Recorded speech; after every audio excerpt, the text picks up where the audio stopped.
Looking back in history, let's look more specifically to March of 2001. 10 years ago almost, we witnessed the last ever episode of WCW Monday Nitro, which culminated in the announcement made that Shane McMahon from the World Wrestling Federation, the son of Vince McMahon, has bought WCW. As they were looking for a storyline to the WWF rivalry going on between Shane and his father, Vince McMahon, as they were getting ready to have a match that Sunday at Wrestle Mania. WrestleMania 17, more specifically. A show that was headlined by the second ever WrestleMania meeting between The Rock and Stone Cold Steve Austin for the WWF World Title. Another match that happened that night, though, throughout the great matches there were, was The Undertaker putting his WrestleMania undefeated streak on the line against Triple H. A match that would eventually see The Undertaker go 9-0 at WrestleMania. Fast forward 10 years later, and The Undertaker is 18-0 at WrestleMania. But more on that in a minute. First of all, welcome to John's Wrestling Views. I am your host, John. Thanks for tuning in. A lot to cover, from returns to firings to rehirings to all the works between TNA, Raw, SmackDown. It was quite the interesting week. So a lot to cover here. TNA, and the big story right now is between Jeff Jarrett and Kurt Angle.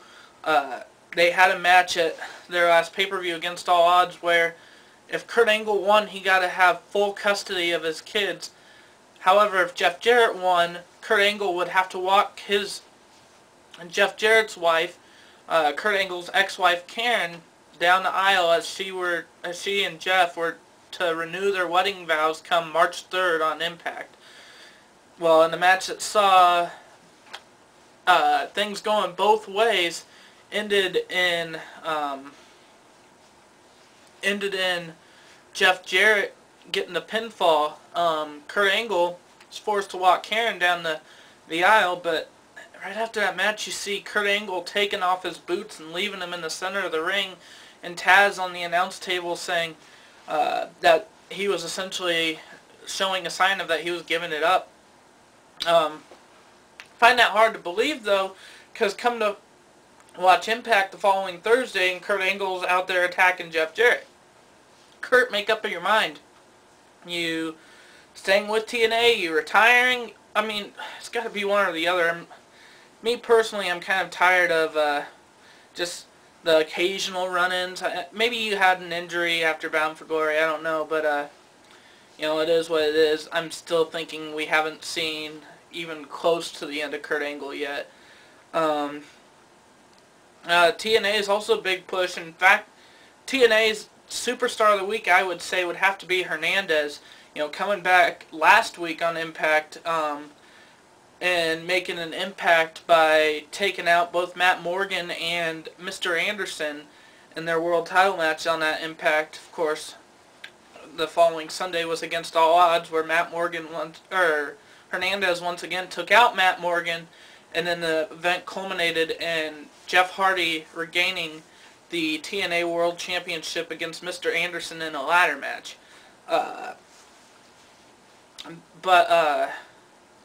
Then come Thursday, Hernandez was supposed to face Douglas Williams. Well, he didn't even give Douglas Williams a chance to come out, attacking him right away.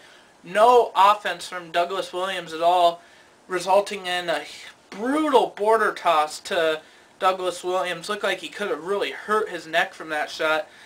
Hernandez, he's back, and man, he's making an impact. And then Tracy Brooks, the quote-unquote original knockout, you know, Robbie E. was attacking Kazarian after their match on Thursday, which didn't really result in anything. You know, it was disqualification. And Cookie, Robbie E.'s girlfriend or whatever, was helping him attack Kazarian, and here comes Tracy Brooks.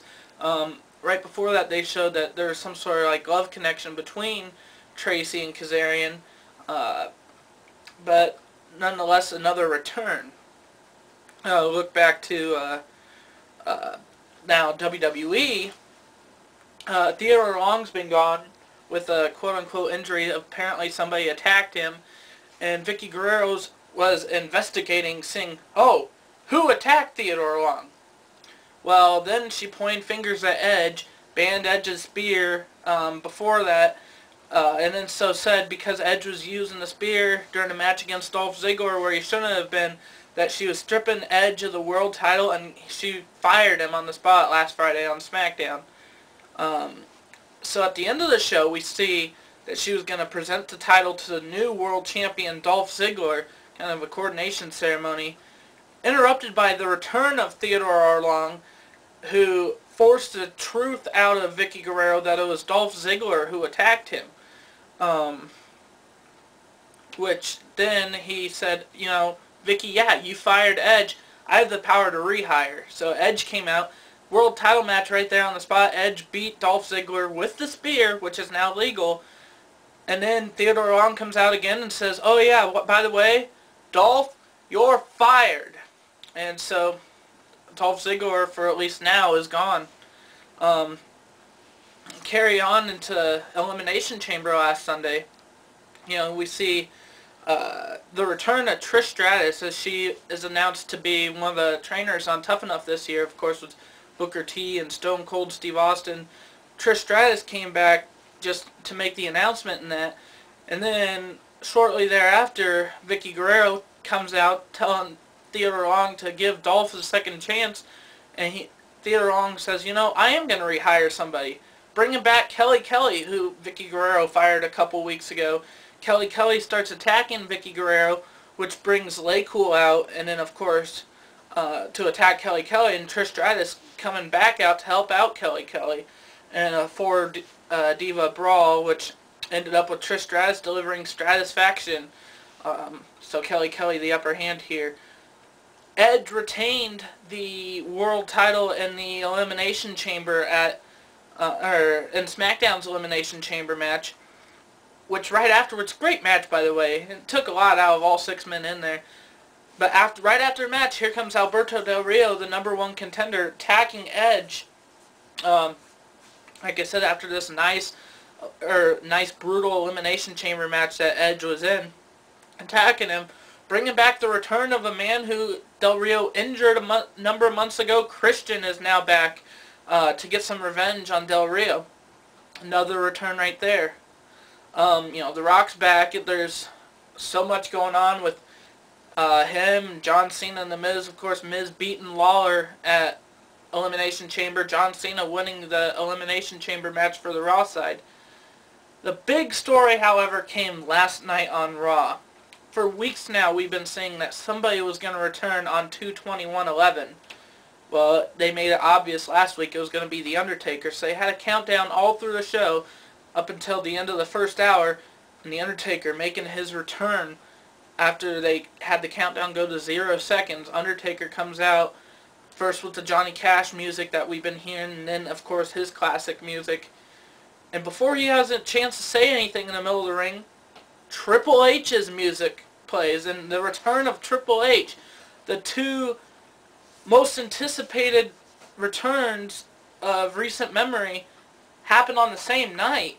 And they stood nose to nose in the middle of the ring with the Wrestle Mania sign in the background, clearly meaning they're wanting to face each other at WrestleMania. It was a decade ago, the last time they fought at WrestleMania, as opposed to Shawn Michaels, who fought The Undertaker now 2 years in a row, which culminated in Shawn Michaels' retirement. Could Triple H end the streak of The Undertaker? Because I'm guessing that's probably the main point of this. You know, Shawn Michaels is getting ready to go into the Hall of Fame, but Triple H probably wants revenge for his best friend because of Undertaker retiring. We're looking at one epic WrestleMania thus far, with the possibility of The Rock, The Miz, and John Cena for the WWE Championship. John Cena and The Miz for sure. I'm guessing there'll be Edge versus Del Rio versus Christian for the world title. Jerry the King Lawler's issued a challenge to Michael Cole for a match. Of course, Lawler's never wrestled at WrestleMania. This will be an interesting way for him, and it's honestly a guaranteed win.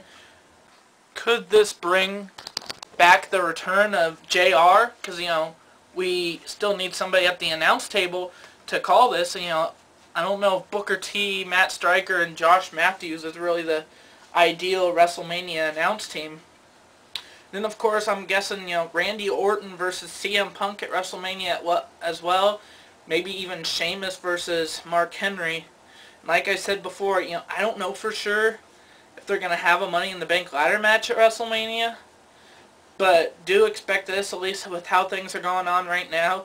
If they do bring it back, which could be doubtful because they do have the Money in the Bank pay-per-view, expect Morrison, John Morrison, after all he's been doing lately, I'm expecting him to take home the gold, or the briefcase. But WrestleMania is still 6 weeks away, a lot to happen until then. But one way you can keep up on what's going on and get someone else's views is by continuing to tune into John's Wrestling Views every week.